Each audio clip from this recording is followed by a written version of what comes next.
Twitter check. All right, so I'm getting I'm getting a small. Here, I'm gonna try closing this and open this right back. BRB. All right, and there we go. Okay, it just didn't like that part. Boom. The event has begun.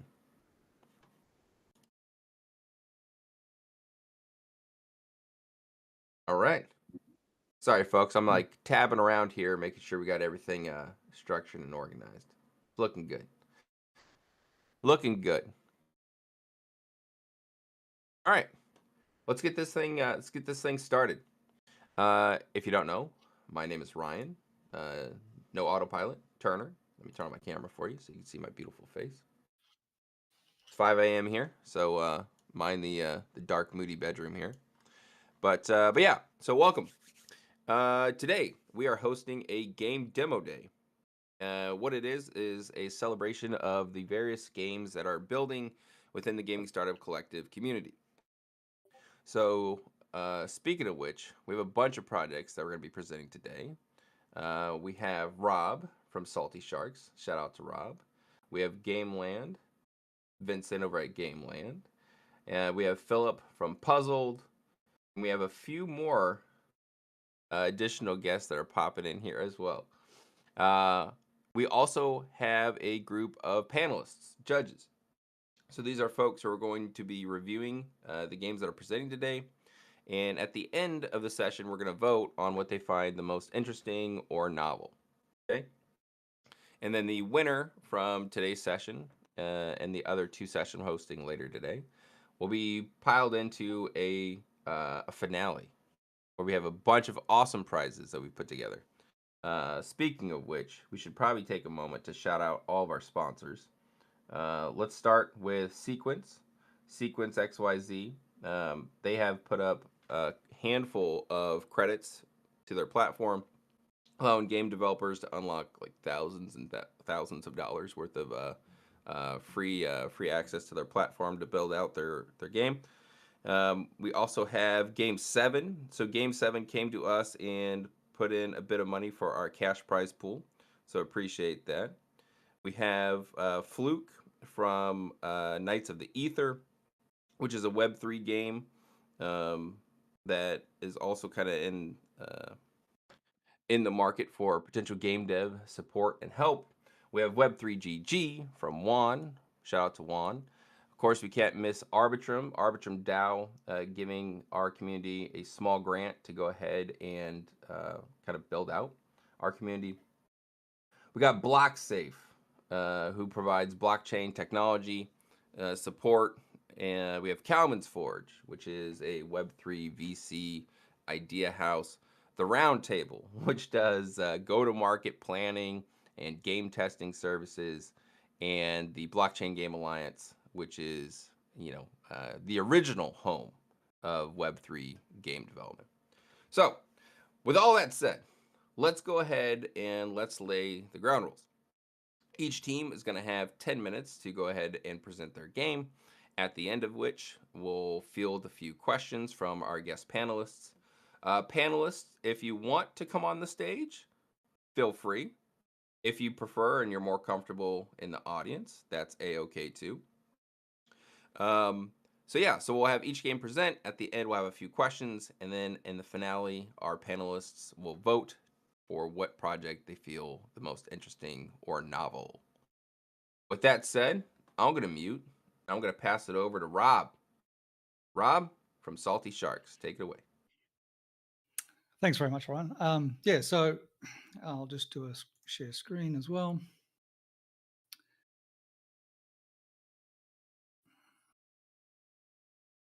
Okay, so thanks very much. My name is Rob Kennelly. I'm from Aquatic Metaverse, which is an Australian registered company and owner of the Salty Sharks brand. So a little bit first about my background. I've spent the last 25 years in executive leadership, management, business operations and development roles across a range of industries and companies, which is one of them, plus also state universities, the largest regional university in Queensland, and private enterprise. But aside from that, throughout my life, I've had two major passions as well. One of which is the ocean and diving. So I'm a rescue diver, qualified diver. And the other one is writing. So I'm a published author of fiction novels, and I'm very passionate about storytelling. I decided just over 2.5 years ago, nearly 3 years ago, to combine these passions together and create a Web3 brand focused on shark conservation. So we're an entertainment and education brand focused on marine species conservation, not just sharks, but predominantly sharks. And we approach this for a number of reasons. One, shark populations are in massive decline around the world. There is 75 species of shark that are on the critically endangered list. Over 70% of sharks are on the threatened or worse category as well. So for a species that's been around longer than dinosaurs, it's a horrible situation we now face where they could potentially go extinct on our watch. The importance of an alpha predator like a shark to the ocean ecosystem just cannot be overstated. It's incredibly important. And it's important that we work to redress this issue, predominantly from overfishing, shark fin fishing, and also to address the mindset that sharks are the bad guys. You just have to look to mainstream media to see the difference. When there's an interaction between humans and snakes and spiders, it's a bite or they're defending their territory. With sharks, it's shark infested waters. It's shark attack. It's a shark mauling. It's always the usage. The words that are being used are evocative, provocative, and always creating that sense of fear or malice or ill intent. And it couldn't be further from the truth. I've dived with plenty of sharks in my time, and if you respect their environment and habitat, most of the 99% of the interactions are completely harmless. We're not their preferred food source. Any interactions generally are mistaken identity.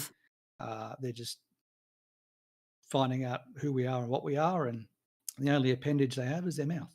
So usually we end up worse for wear. But look, the way to change people's hearts and minds is through engaging them in story, engaging them in something that allows them to feel a connection to the character, feel a connection to the species, and to start thinking about them in a different way. So we built a multiverse, if you will, based on story, where the sharks are the heroes, not the villains. And it's not just sharks, it's also mermaids, but it's also a number of species of sharks as well. And what we do is we weave that story, we weave that narrative, if you will, through all of the different elements of our entertainment products and our education products. Now, in this presentation today, I'm only going to focus on one of the games. We've got 4 published to date, but the flagship, if you will, is our digital trading card game called The Uprising. So I'm going to take you through that. But, I do obviously also want to mention that, there is more to our brand than just the game. There's also our education facilities, in metaverse-based education facilities, and also our conservation, because we are partnered with Fins Attached in the US, and apologies, and that is a not-for-profit charity and research institute in the US, where we raise funds for shark tags for them when they go out and do shark tagging expeditions. And they apply those sharks, and we gather important information and data to help the conservation effort. But I won't go too much into that.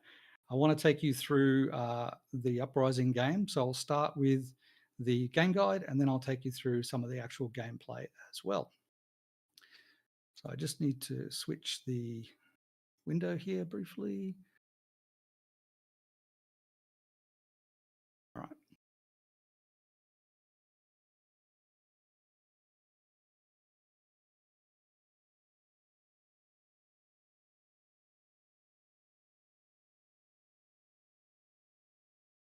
Uh-oh. Did we leave it? Did we lose you there, Rob? Looks like Rob may have got rugged. The shark ate No, him. the shark ate him. Actually, the whole premise of his project is to change the narrative on sharks. So maybe leading with the shark ate him. Maybe was the He best. swam away with the shark. That's the better one. Thank you. Yes, let's turn a positive note to this. Hey, Rob, I see you out there in the audience there. Welcome back, mate. I Sharky have misclick. I have no idea what the hell happened there, so my apologies. Let me All just try good. again Yes, please. to reshare that screen. So now, if I bring that back up, hopefully it won't drop me out again, but please let me know if it does. Okay, so turn on my camera. So yes, the Uprising game. So it's free to play. It's a strategy game meets traditional trading card game. So it's a little bit different to previous games where you might have a deck of cards you can select cards from and they attack other cards, individual cards. In this game, you have a deck of 5 cards and your opponent has a deck of 5 cards, and you can select from a multitude of cards to fill that deck, and you're up against their deck in a competition. So there's a number of game modes. There's multiplayer mode, single player skirmish, and single player campaign mode. In it, you can earn points, which is slivers of silver as you play the games.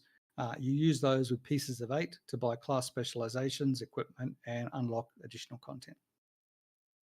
So to give you an idea, again, everything sort of revolves or interweaves the story into the game itself. So the orders that you see here are what's the NFTs are broken up into these 7 orders. Each of those orders represents a class in the actual game.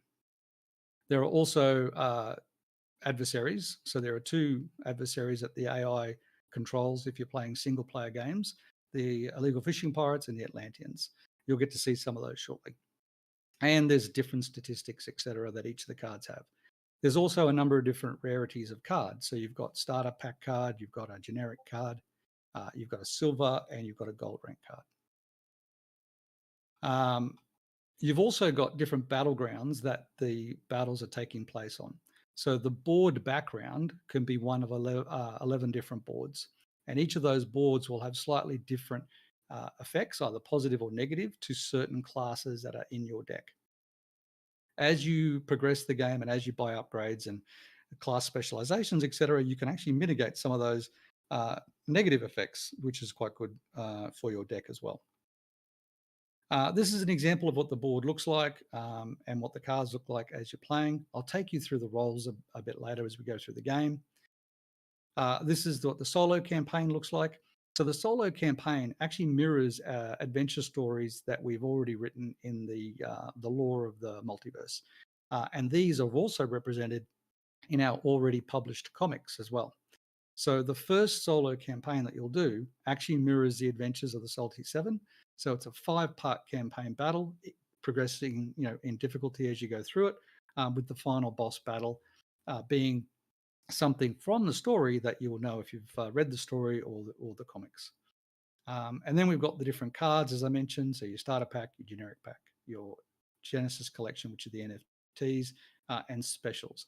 Now, the specials are unlocked by doing various quests in the game and completing campaigns, but they're also unlocked by certain other activities, such as invitations to the game for other people, upgrading certain cards and having people you've invited do the same. So there's a whole invitation system designed around the marketing of the game when it's launched. And some of these specials include an ambassador series of cards. Now, the ambassador series of cards are a very special set of cards that are based off celebrities that are focused on ocean conservation. So we have one A-list celebrity who I am not able to name just today, who has signed on as becoming our first ambassador. Their one-of-one NFT has been created. That will be auctioned for charity for their charity, plus also the conservation effort behind the brand.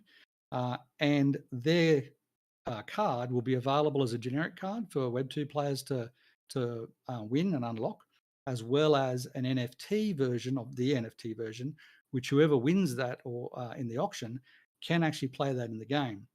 but also they get the benefits of NFTs in the game, which are renting those out to other players and upgrade and re-upgrade and replacing upgrades on those cards. So they're quite unique. So someone Hey, will have Rob, that opportunity. Yep. just a heads up, 3 minutes. Oh, I better get into the game then. All right.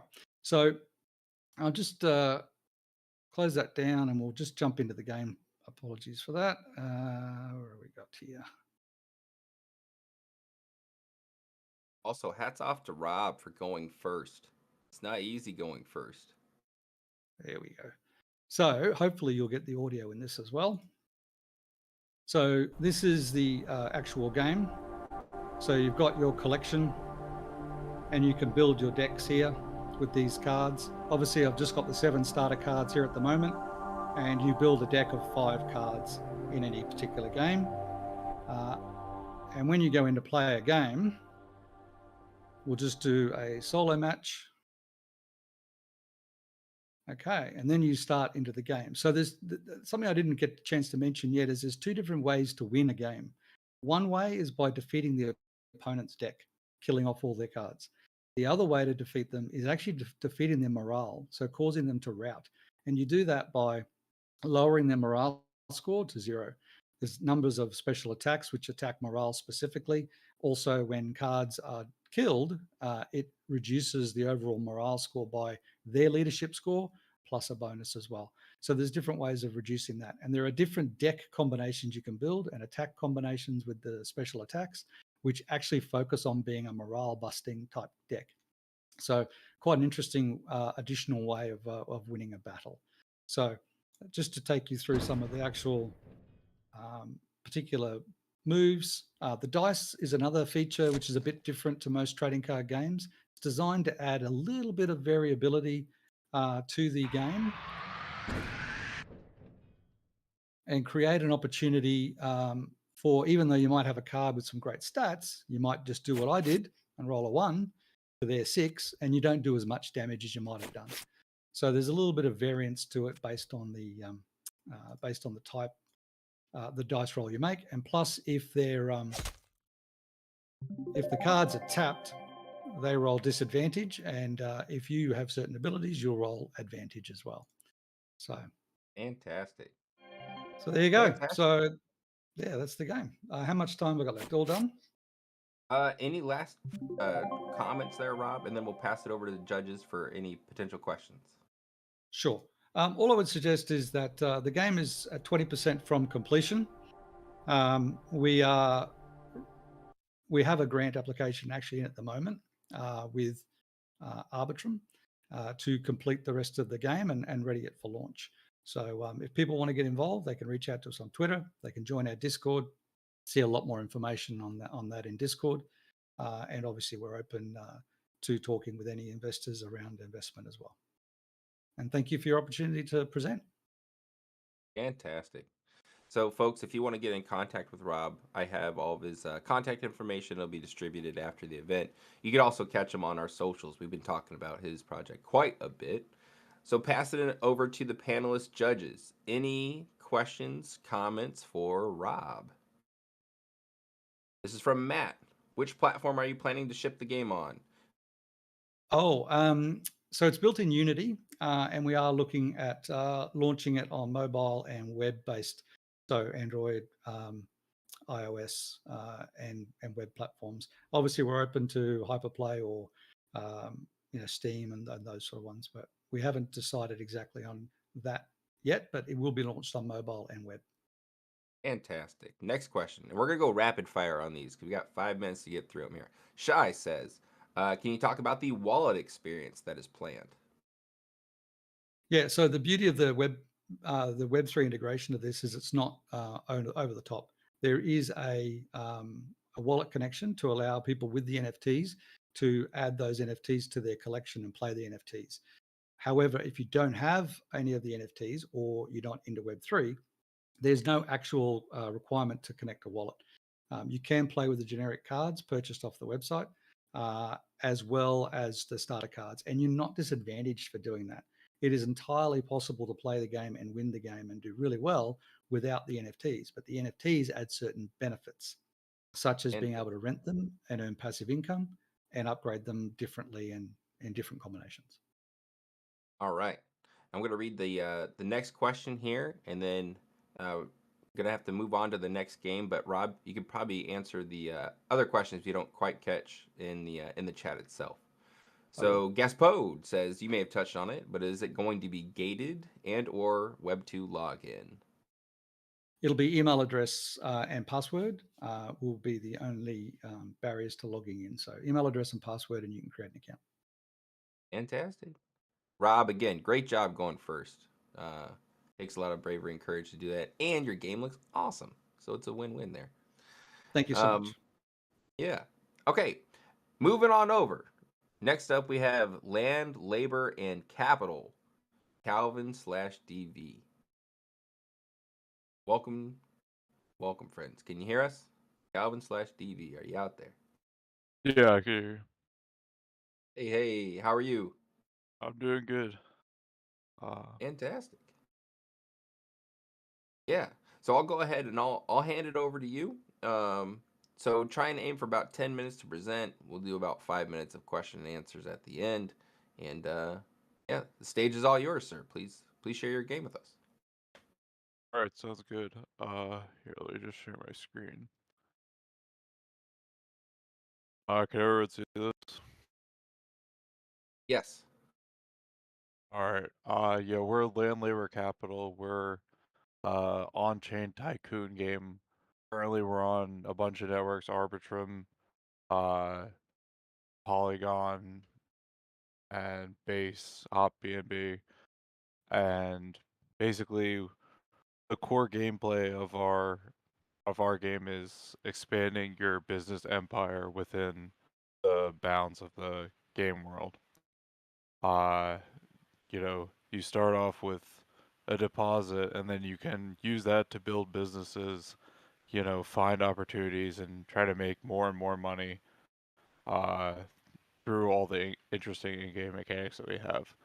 So one of the unique aspects of our game is we have this like pseudo stock market where in the future player owned companies will be able to kind of go public within the game world and raise money from other players. Like right now we only have this company, which is a admin controlled company.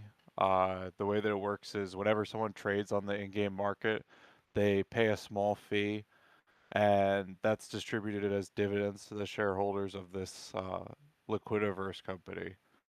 Uh, and the in-game market is used for basically everything. So, for example, if we look at like this firm, this wind turbine firm, you could see that, or this glass factory, like they're all using inputs like labor or materials, and then they're producing some output that they sell on the market. And so the kind of core motivating idea behind all this is that you would each each player's revenue stream is someone else's input, and there's kind of this idea of a circular flow based economy instead of a traditional sinks and sources economy that you usually see in a multiplayer game like this. Uh, Another interesting thing is we've recently we got an Arbitrum Questbook grant, and we've been uh, slowly integrating generative AI into our game. So first of all these assets that we've been using for the firms and the land, they're all coming from Scenario, which is a basically a generative AI company that focuses entirely on making game assets and making game ready assets like Stable Diffusion and other like larger uh, generative AI stuff can produce high quality content, but it often struggles to make something that's visually cohesive with everything else that you have. Whereas you can see that Scenario has been doing a really good job making like interesting and visually cohesive elements for our game. Also, something we were working on very recently, like within the past few days, is allowing players to create custom products. So if they wanted to launch their own. If they had an idea for a product that the NPCs might want to buy, they can create it with this UI. Add ingredients, set a R&D endowment.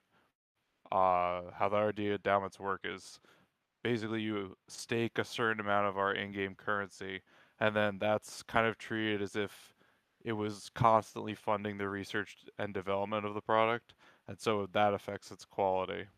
Um, and you can see we've had more than a few people create custom products and try to sell them in their retail stores in game.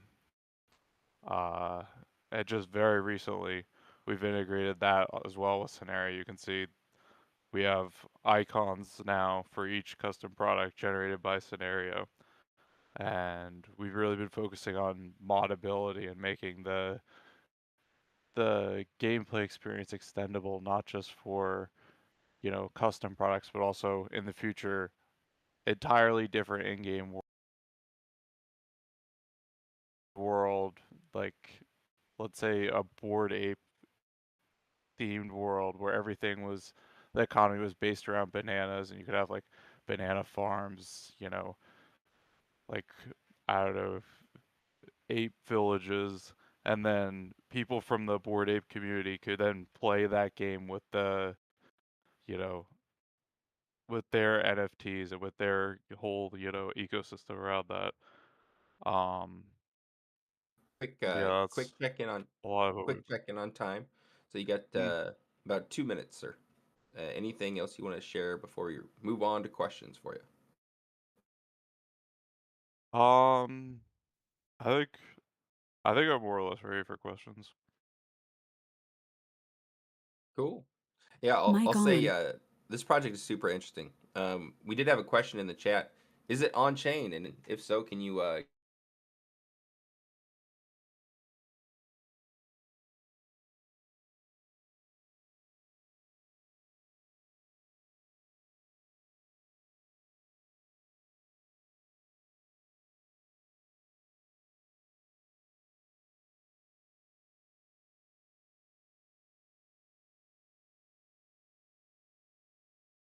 one hear me? Powering All off. the, uh, like backing is on chain, but it's not completely on chain Powering on. as of Mic now. on. Gotcha. Fantastic. Yeah, sorry, folks. I think one of us rugged there for a second. Apologize for dropping in and out. Okay, so panelists, any questions you would like to ask for the land labor capital team? Yes. So this is like a general question. I like to ask various game founders. What is the target audience that you're looking to acquire, specifically when it comes to region, kind of device type, and then also just kind of like some of the other games that they've like worked with? Having a really good understanding of that, I think, helps you go to market. Do you have a very structured plan for that? But we've been seeing, I'd say that generally we're targeting desktop, that's where most of the MetaMask users are. But we've been seeing a lot of people from a lot of different places be interested in the game. Like, uh, one of our biggest users is this Ukrainian guy who built like a massive empire within game that we just totally didn't expect. Um, so I'd say that we have like a general idea that this will be like for, North American, European users. Like, we're definitely not limiting ourselves to that because there's a lot of, people who are interested in these kind of games. Really quick follow up. Like, what does that traction currently look like? Because it sounds like you have people playing the game and putting in some money. Yeah. Well, we have like, I think a little bit more than 1,000 registered users right now. We haven't really been marketing that heavily. That's the second phase of our grant, is to focus more on marketing, but we've been, doing beta tests, and right now we've, you know,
Hello?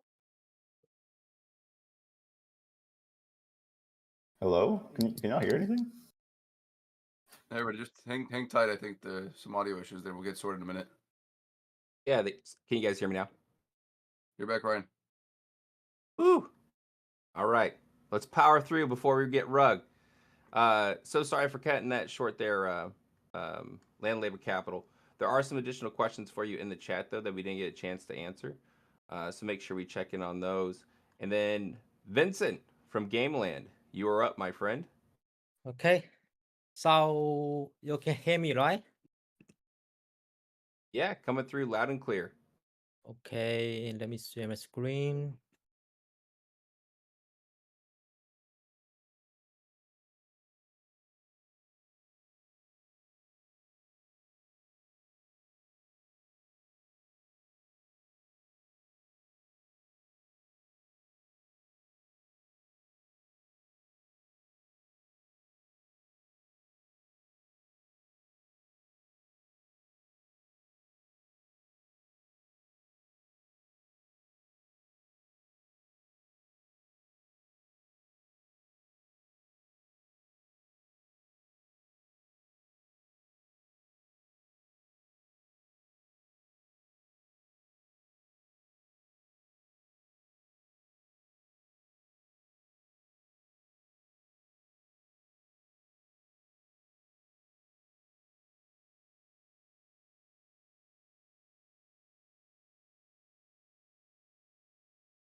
It's okay now?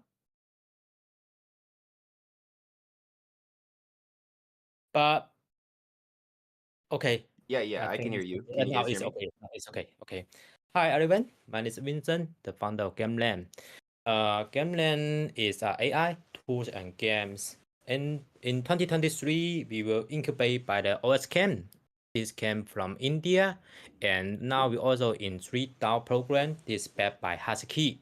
And 2022, we incubated by Chromia. Yeah, and we also BNB growth partner, and we also in 2020 we accepted by NVIDIA Inception program. Yeah. So what's Gameland doing?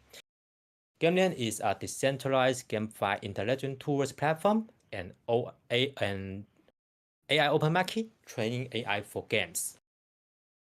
So we try to solve some problem because when we try to communicate with the game studio, the small team they don't have enough people to develop the module, to collect the data, to analyze the player, to base on the data to build up the market strategy immediately.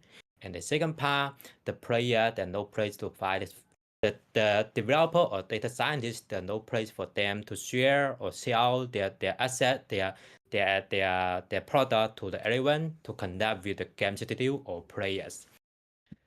So we'll bring the 3 features for user to use. First part, we'll provide AI open market. We help the data scientist and developer help them to turn their modules or dataset into NFT assets. So all the users can buy their NFT assets can buy the NFT assets, get the permission to download or try to use the modules. So all the data scientists can get the reward from the marketplace. And second, and the most important thing, the game studio can based on the need to search a different module or dataset to use on this market, or try to make a connect with some developer. And the next thing is we will provide a search engine for the users to use. Many people to play the game, they want to understand the game situation, the player profile. But if the game studio want to provide a report every week, It's very expensive for them to collaborate with the analyze company. So this part we open inside is free for the game studio to use or user to use. We can also allow you to compare with the different game in these tools, so you can totally understand the game datas, the game datas. And the last thing is marketing tools.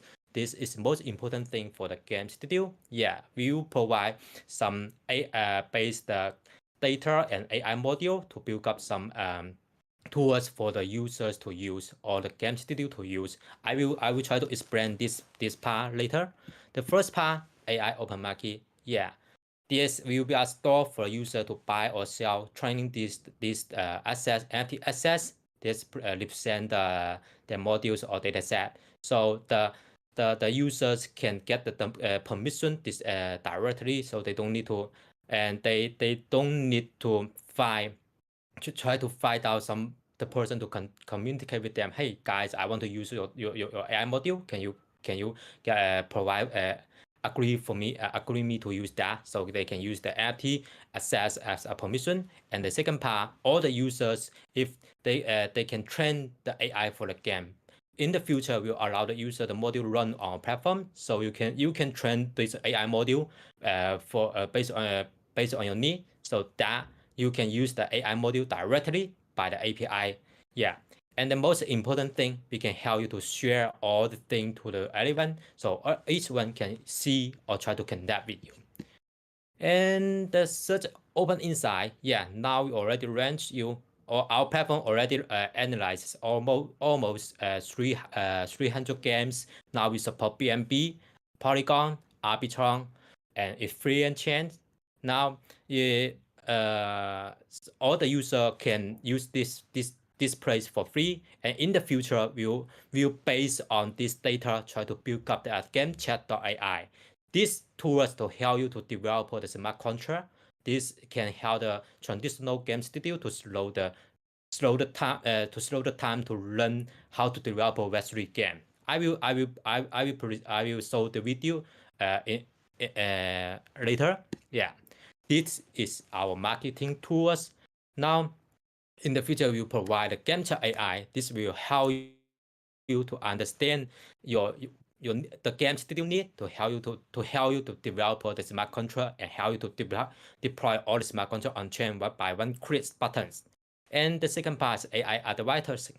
This is for the game studio. Yeah, and the third is game chat block. This we will help you the game studio can use the game chat block as an NPC for the user to use. They can ask the question for them. Maybe they can set the different set the some NPC question for the user to ask. Maybe they can send the reward to the user directly. And the last one is game assistant. This is the most important thing. We provide these tools for the player to use. We help the player to analyze the game, to help them to play the game, and generate personalized suggestion for them to play, how to play the card, how to win. Yeah.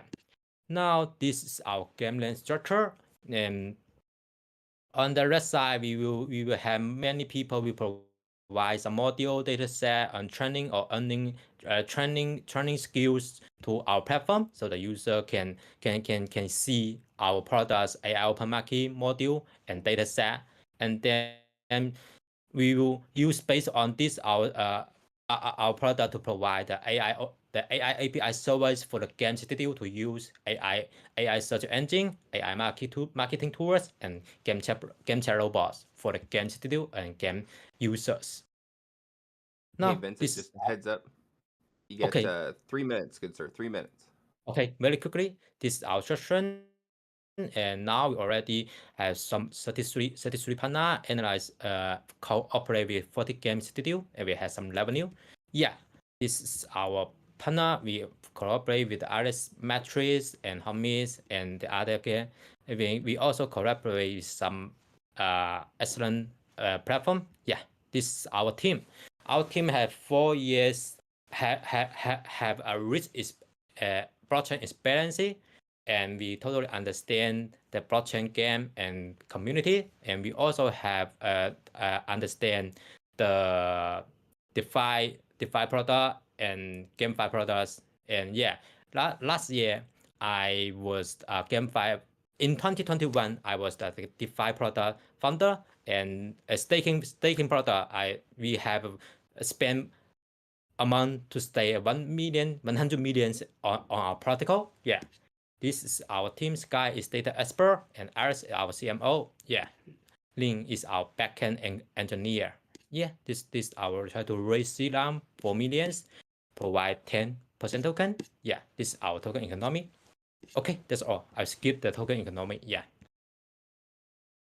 Yeah, so two things that stood out to me on Vincent's deck when I looked at it is number one, revenue generated. That was I think it was $100,000, which is fantastic. No, And it isn't every day. Actually, I Oh, have right. a huge milestone want to share with you guys. And this day we collaborate with the Boyas. Boya is the gaming company. It's the first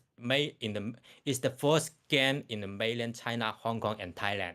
We provide a game analyze service for them and help. And the second part is customer AI game assistant developer this product for them to help them to analyze the game, provide some service for the users. Yeah. Fantastic. And the other point I was going to say is it isn't every day that you meet someone who developed a smart contract that had $100 million TVL locked into it. So that's pretty nice. Okay, panelists. I know we went through a little bit of deeper tech here. What questions do we have for Vincent from Gameland? We did see one from Doctor. So are the AI NFTs for NPC logic that can be used in game development?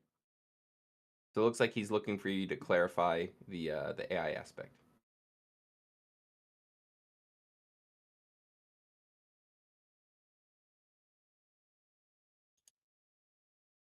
Vincent, you still there? Or did I rug? Okay, cool. Okay. Thank gosh. Yeah. I try to see the Yes. questions. I'm waiting for the questions. Yeah, actually, I let me see. AI open market is the problem to address how to create AI logic. Yeah, AI open markets we help the user. Maybe I can share my product. Wait for a minute. My test net.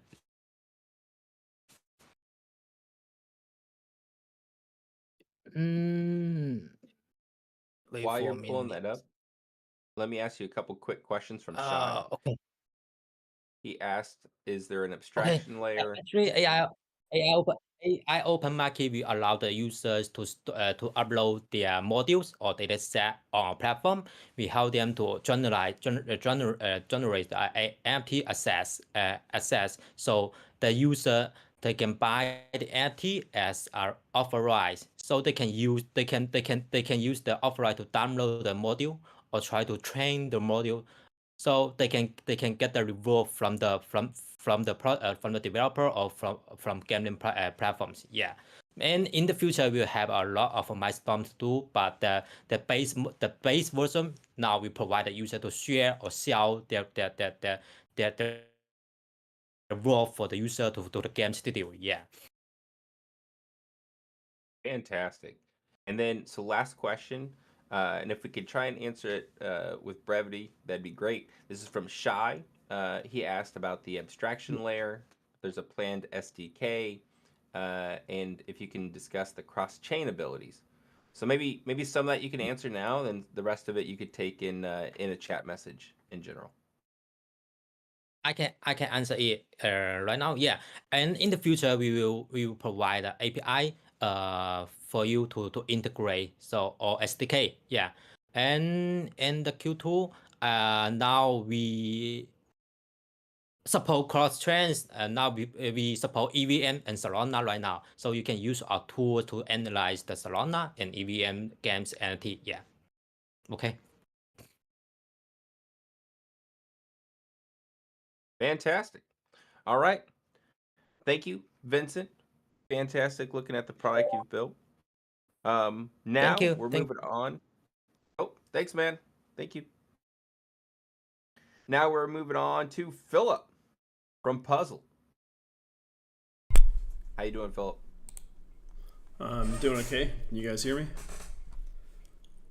We can hear you. We can see you. All right. the above. So I didn't rug myself trying. That was the first All right, thing I mate. wanted to I'm gonna check. hand it over to you. All right. You got 10 minutes starting now. All right. So I'll share the, if I can. Yeah. All right. So I'm gonna have this running in the background a little bit while I talk about kind of our history and how we started. So Puzzled was originally started in 2021, and we had Michael Shmulevich and John Pasalacqua, one who is a software architect and the other who is a founder of a kind of an investment family office, both based in Canada. They got together and thought the NFT phase is interesting, because back then it was really the crazy time in NFTs, right? And they thought auctions are boring. Nothing has really changed in the auction system. So why don't we gamify the auction system for NFT marketplaces? Then they brought me on board and a whole team of developers, mostly from Exilion Technologies. And we started working on this, and everything that could happen to make it difficult from the outside world while we were building it happened. At one point we had a developer working on this where he had to work from the basement with his laptop while the city was under attack from 3 different directions. Like the craziest things that could possibly happen. I had to move to avoid a war zone. All kinds of things happened, but we got it built and we launched right as FTX crashed. So there was a before FTX and after FTX in the NFT market in many ways, especially for us. Because before FTX crashed, there was this craze about NFTs. There was interest in play to earn a lot more than there is now. And the market wasn't entirely as mature as it is now. So there are a lot of things that we learned after that we couldn't have known before. So we built a game with a team that are specialized in fintech projects. So we have, currently we have a game with microtransactions, different levels of payments during the game, and a bidding war for pieces of a puzzle that once you win the puzzle, you win the NFT. So we have a prize system. And as all of this kind of, everything hit the proverbial fan in the NFT space, I then had to go through and find out how we could possibly fit into the new dynamics within games, within the NFT space, and a broader what exactly fit we could have. So it's interesting because I'm coming to you guys right now where we're pivoting from being an NFT marketplace with a gamified auction system to being a game platform where you can win prizes playing games. And the main reason we started moving that way is after talking with a lot of founders of collections and a lot of games, they found it interesting to be able to propose NFTs or other prizes in a game and have their game assets, something that you can win in another game. So it's bringing your game assets to other people through another game. So the more games, the merrier, I guess, in that sense. So that was an interesting realization. But this is just to show that we were able to build something, and we did get something out there. This is live right now on puzzle.space. You can go check it out for yourself if you're interested in playing a game and perhaps even play against each other. We have Discord integration, actually, where you can talk with the other players while you're playing. That was really fun to test. We managed to test the game before we launched with a group of investors to see what their interest was in kind of the more speculative side, and a group of kids, like 10 to 12-year-olds. And the feedback that we got from them, because they were on a call, is what caused us to add Discord integration. So you can yell at each other during the game and be like, oh, why did you take that piece? And that sort of thing. So we have this whole kind of test until you perfect the project. The current game doesn't have any game-breaking bugs, so we've tested it thoroughly. which if we hadn't, maybe we could have launched before the market changed. But now we're looking to pivot, which is what I was going to talk about next. Here's the team. It's Michael Shmulevich, John Pasalacqua, myself, and then our designer, business analyst, systems architect that jumped on. And what I wanted to show you is we're now looking at making more traditional games where you don't have to go through a document or a tutorial like the one I showed you before to understand how it works. So we're trying to come out with 4 new games this year: a racing game, a tank game, a runner game, and a first-person shooter, where the first 2 that'll come out will be scoreboard based.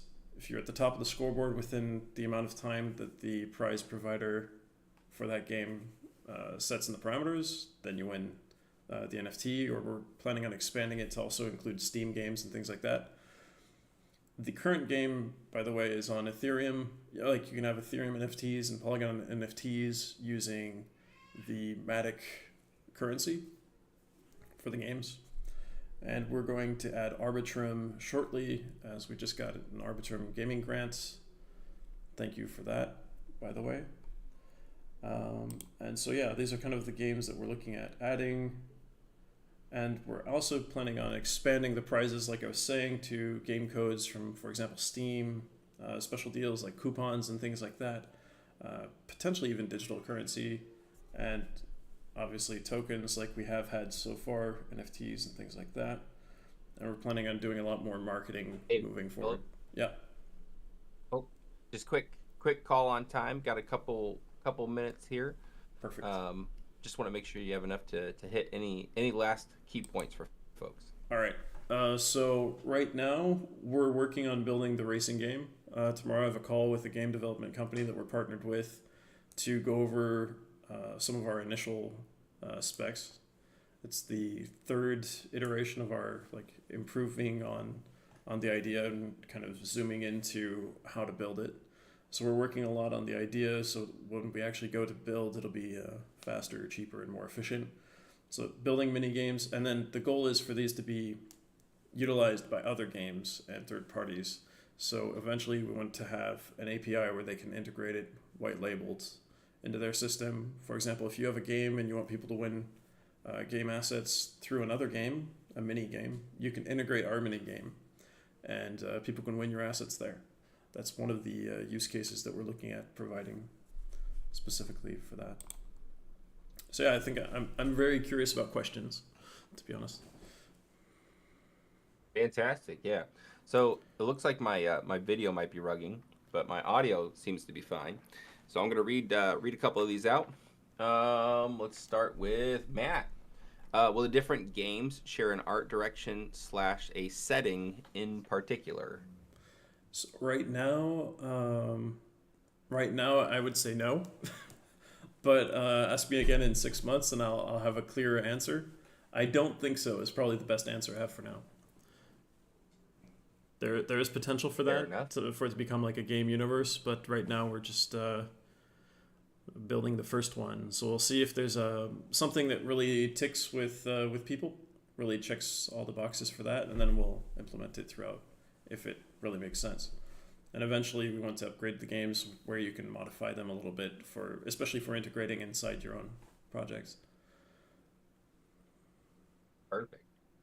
All right. So I'm going to hit you with at least 2 more questions, and then we need to move on to our next game to try and keep on with time here. But yeah, of course. From JRP, ecosystem plays seem to be a trend. Will you allow for games to be added, or will they only be added via your team? So games as in different games from the ones that we're building? Is that what you mean? Like third-party games? So right now, anyone, anyone can bring a prize that's been approved. For example, an NFT collection that's been approved. You can create a game with that if you have an NFT from that game, and you have currently if you have MetaMask. So anybody can create a game on our platform at the moment, and we're planning on keeping that functionality and expanding it.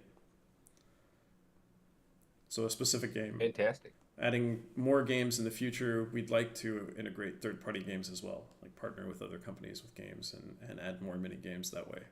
But first, we have to prove the concept with our own kind of mini games on game engines as well, not just custom development like we've done so far, to broaden the scope. Perfect. Philip, there's a bunch more questions in there. Folks are super interested in what you're doing here. So I think what we may do is have you follow up with those in the chat, if that's all right. Yeah. And I'm streaming on YouTube Great at job. the same time. So. All right. Hey, at least one of us is streaming. Shout out to Philip for streaming. Thank you. All right. I'll jump into chat. Thanks. Cool. Thank you. All right. Next up, Founder Dead. Founder Dead. Yo, test. Coming in live Can you see and me? clear. Yes, sir. How are you? I'm doing great. Thank you very much for having me. Thank you for hosting this wonderful event. Nice to see people building games, still believing in the GameFi, and keeping the spirits alive. So let me, without any further ado, let me share my screen and get into the game. Can you guys see the screen I'm sharing? Yes, we can. Rip Founder Dead. Founder Dead. So first of all, I think I'm gonna start with introducing the team. So we're a small team of futuristic creators using Web3 and VR to shape the next generation of entertainment. It's me, Tomukas1. I'm the game designer, developer, together with my sister Agnodurte. She's 3D animation, and also my girlfriend, Darkness Pixie. She's doing these cool VRM interoperable avatars and also the concept art for the games and making everything thematic. Starting off with the mission. We have been in the Web3 space trying to make games and everything for a couple years now, and we just found that it has bad reputation from Web2 world. People think it's just Ponzi games and gambling. And honestly, it's true. Like, this is not just a misconception, that is true. And we've been trying to evade that thing, trying to create different games while leveraging tokens, and found that it's just not happening. And so we decided to, with this game, we decided to move into a bit of a different direction and try to portray Web3 in a positive light and use this game as a way to get some adoption from Web2 world to kind of destroy this illusion that Web3 always just gambling and scamming. So about the game itself, Founder Dead is a narrative-driven adventure game about a character named Ember. So this guy is a Rubian named Ember. So we're kind of putting our own Rubian's brand inside the game.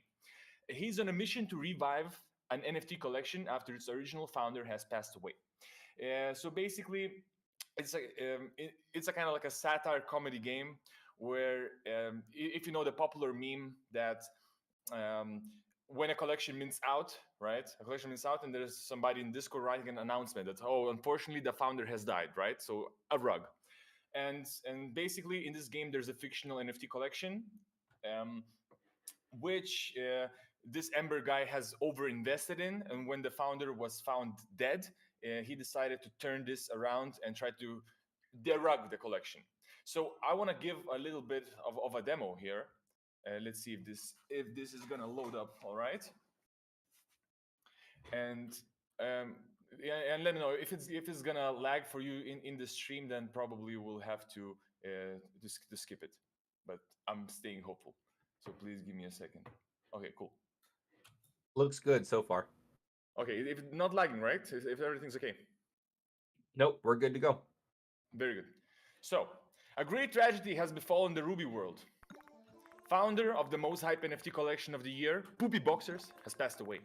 Coincidentally, he died right after the collection had fully minted out in a record-breaking time of 42 seconds. However, there might still be hope for Poopy Boxers. A brave Rubian named Ember has decided to take it upon himself to keep the flame burning, because he had put all his life savings into collection, being promised generational wealth. For Ember, it's do or die. There is no roadmap, no plans or schemes. To succeed at turning Poopy Boxer's hype level to the max, he will rely on vibes alone. LPG. And basically, you're just walking around, interacting with different things. See? Press E to see the burger. Press E to chat with Fox, right? Different things. I don't want to spoil too much, but basically, press E to door duckling. People, people. How cute, right? You can also get some items. But as you can see, the game is fully 2D, right? I'm sorry, not 2D, fully Web 2, right? You just go in, the game starts, and you're having a good time. Also, some advertisement for the Rubians, right? But that's basically it. And there's one little thing I'm going to spoil. I'm not gonna press it, but I'm going to spoil is you can connect with your wallet, but only optionally. You can press E to connect your wallet. It's gonna be a very fun conversation. So if you want to play this, I don't want to spoil too much, but you can optionally log into the wallet, and that determines the outcome. When you beat the game, you it either says the end, or if you have logged in, you're getting some little nice prize from us. So this way, and also please make sure to notice these podiums. I'm gonna get to them in just a minute. Check out these podiums. I'm gonna talk about them in just a minute.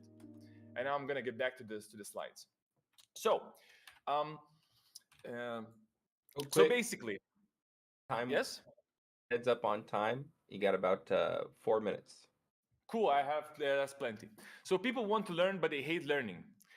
Through storytelling, through the jokes, right, and plot, we want to tell people how NFTs work, about wallet security, so and also explain through these quests about Web3 culture. So there's you talk with people, complete the quests, get some items to them, and then you eventually find out some big plot behind everything.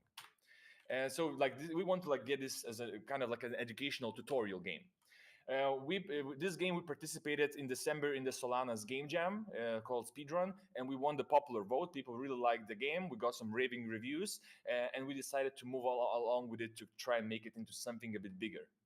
For the monetization part, while there's not going to be any tokens, NFTs, part of the game influencing the gameplay in any way, those podiums that I showed you, right? Those podiums, we want to put in 3D NFTs of ecosystem artists inside the game and use this game. So this it has 10 minutes of gameplay, right? And we want to use the game as a curation platform. So we want to get 3D artists to place their 3D NFTs, right? And people are just invited to play. The game is like the marketing, right? People go to play the game while they also can just move around. If they find a 3D art piece that they like, they can just press then connect to the wallet and then mint, right? But without that, they can just fully play through the game and just get and enjoy the free experience, right? And get this vilification of the villainification of Web3. So, and also, we want to sponsor the Rubian holders. So those people who have Rubians, they get priority to list their 3D NFTs in our games.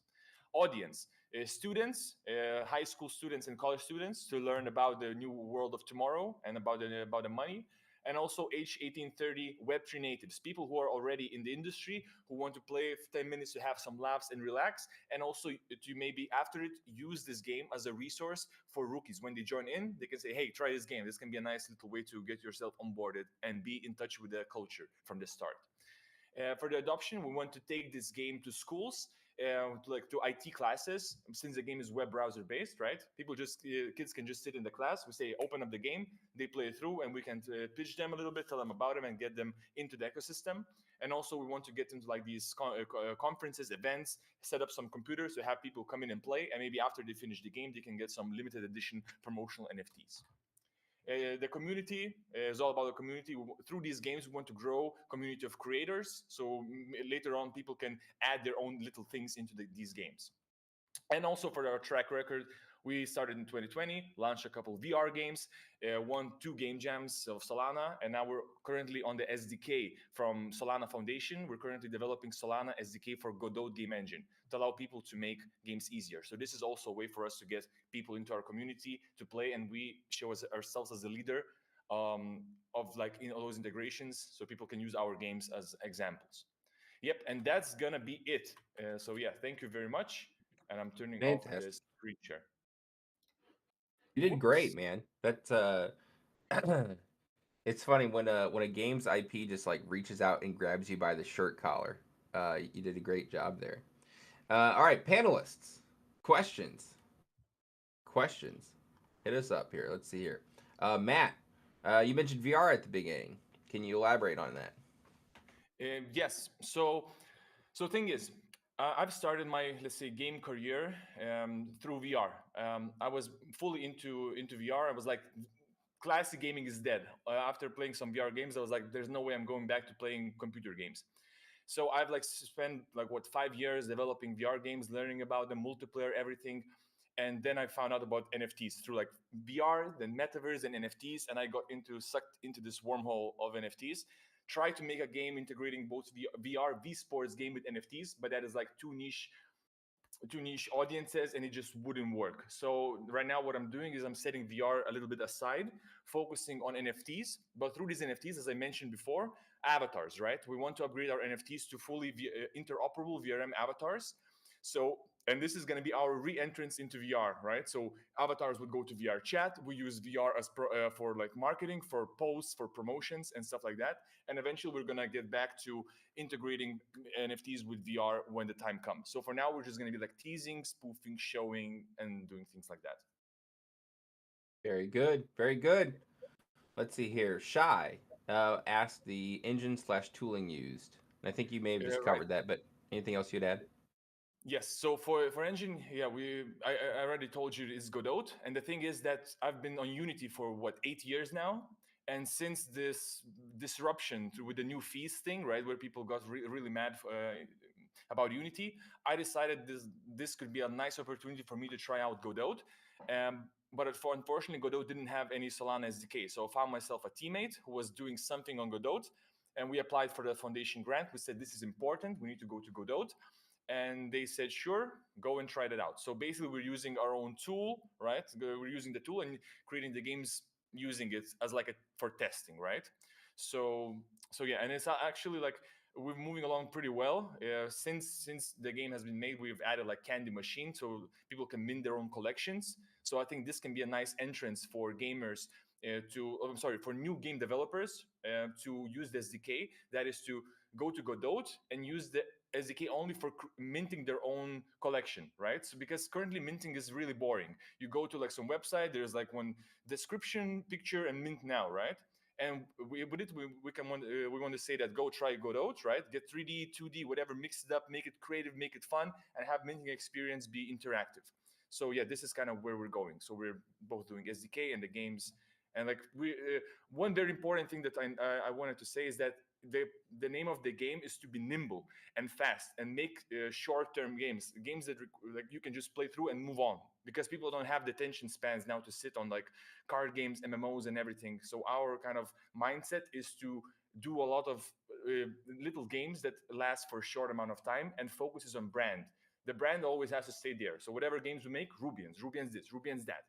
And so the games can live and die, but with every little failure or success we have, Rubians only go up. So yeah. Fantastic. And then, so we got a couple more questions, but this is a good one. JRP, how do you plan on making money with this particular endeavor? Yeah, very, very, very good question. So our games, as I said, I mentioned, I want them to be free. So, and I mentioned that we want to have like 3 artists showcase their artwork, and we have our game as like the curation. So of course it would take some sort of a cut, right? We bring the soul to those art pieces so that they're not sold on random marketplaces. They're sold in our special game, right? So we of course take like, we would take like 5-10% from their purchases. This could be one way of making money. And additionally, even though we don't want to make money from the game itself, we want to make money from everything around it. So I would like to make NFT merch, like furniture, which people can buy as like NFT furniture and place it in their 3 land rooms or whatever platforms, like for Web3 social platforms you may have, right? So like promotional NFTs, furnitures, some fun things, collaborations with others. So we want to make money from the brand itself, not from the game. Fantastic. Fantastic. All right, folks. Thank you very much for your time. Thank you for presenting today. It's really cool to see your project. Thank you. All right, folks. So we have one other guest set to present now, but I think there may have been a scheduling mishap. I do not see them on the stage. So we'll try and get them scheduled for another session later today. Speaking of which, we have 2 more sessions. So at 8 a.m. Pacific and at 11 a.m. Pacific, we have another, gosh, at least 11 teams, maybe 12 teams. So make sure you're tuning in for that. It'll again be hosted in the Discord, hopefully with less technical issues. I want to give a quick shout out and thank you again to all the games who have presented today. You could be anywhere in the world, but you decided to take time and share your project with us. Thank you. Same thing for our panelists. Again, you could be busy at work taking care of things, but you chose to be here to support early stage Web3 game builders, and we appreciate you for that.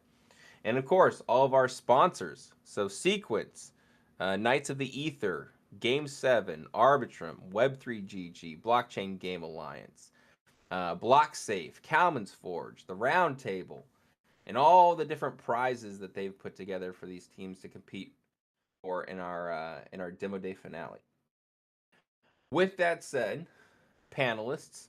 So let's see, we got Matt, we got the Dragon, we got Doctor, we got Max, we got JRP.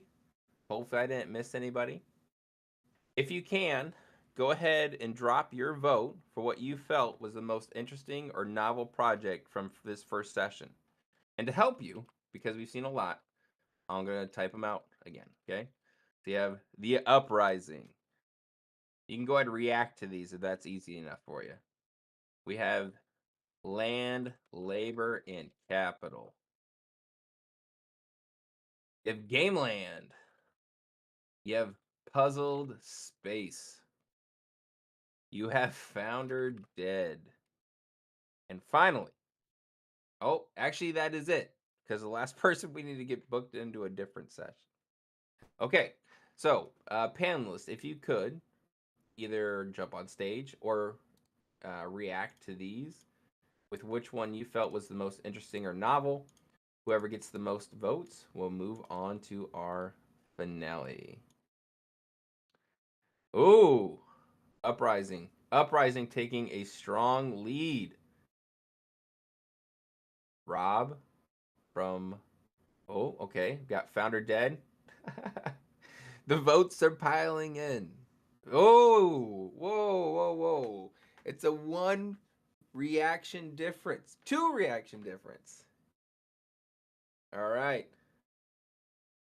I'm calling it. Gavel. Hit it. Rob, Uprising, you're moving on to our demo day finale. We'll get dates and times coordinated with you and the other folks who are winning. Now, for the games that are participating, again, shout out to our sponsors. They put together a tremendous prize pool valued at a little bit north of $6,000 across all the different things they're doing. So excited to see the winners there. Everyone here is a winner. Thank you for sharing your project with us. And Doc, what you got? Yeah, can I just say something? I just want to say that everybody that presented did a bang up job. Each of these games have really unique qualities, and judging it was really hard. So keep up the great work. I love to see all of it, and just GG's to everybody. Nice. I will add too. So we do anticipate doing these more often. Obviously, there's bumps and bruises anytime you do something for the first time. So as a founder, as a game team, if you have any feedback, painful or constructive, I'll take it all. Don't hesitate to let me know. You can drop it in general, whatever. For the VC panelists, folks who have money, who are looking for nice places to put it, there will be a document shared after this with all the teams, their contact information, decks if they're raising, all that good stuff. But that's it. I won't drag it on anymore. Appreciate every last one of you. Thank you for showing up to our first ever game demo day. And we will catch you in about an hour and 45 minutes for session.